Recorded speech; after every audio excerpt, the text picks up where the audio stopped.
വിവാദമായിക്കൊണ്ടിരിക്കുക.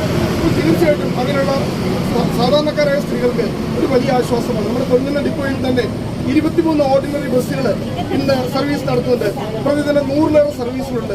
അപ്പോൾ ഒരു ബസ്സിൽ തന്നെ ഒരു 30 പേര് വെച്ച് തന്നെ ഒന്ന് കണക്കൂട്ട് നോക്കി എത്ര സ്ത്രീകൾക്കാണ് ഇതിന്റെ ഗുണം കിട്ടാൻ പോകുന്നത്. അപ്പോൾ അത്രയും കുടുംബങ്ങളിൽ ഒരു വലിയ ആശ്വാസമാണ്, വലിയ സന്തോഷമാണ്, അഭിമാനമുണ്ട്.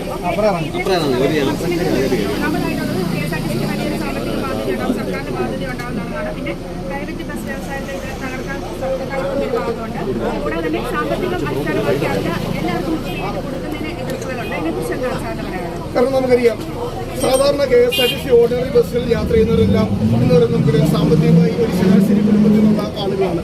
അപ്പോൾ അതുകൊണ്ട് ഈ പറയുന്ന മറ്റ് ഇതിനെ ബാധിക്കുമെന്നോ അങ്ങനെയൊക്കെ പറഞ്ഞിട്ട് കാര്യം വിമർശനം ഒരുപാട് നാളെ അതിനെ വഴി നോക്കട്ടെ. നമുക്ക് ഒരു സാമൂഹ്യ നീതി, സാധാരണക്കാർക്ക് ആശ്വാസം ലഭിക്കുക. കാരണം ഏത് പദ്ധതി നടപ്പാക്കിയാലും വിമർശനം ഉണ്ടാവും. ശ്രീ രാഹുൽ ഗാന്ധി ഈ 5 ഗ്യാരണ്ടി പ്രഖ്യാപിച്ചപ്പോൾ തന്നെ പറഞ്ഞു, പലരും പറഞ്ഞു വിമർശിച്ചു ഈ പദ്ധതി നടക്കത്തില്ല, അല്ലെങ്കിൽ ഒന്നുമല്ല. കാരണം ഒരു മാസം ഒരു 6000 കോടി രൂപ മാത്രം ഇതുകൊണ്ട് ഒരു അധിക ചെലവ് വരികയുള്ളൂ.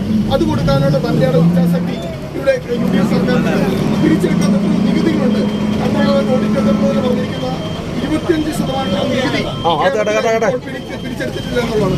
അതൊക്കെ പിരിച്ചെടുത്തുകൊണ്ട് മറ്റ് സാമ്പത്തിക സ്രോതസ്സുകൾ പിരിച്ചെടുത്തിട്ടുണ്ട്.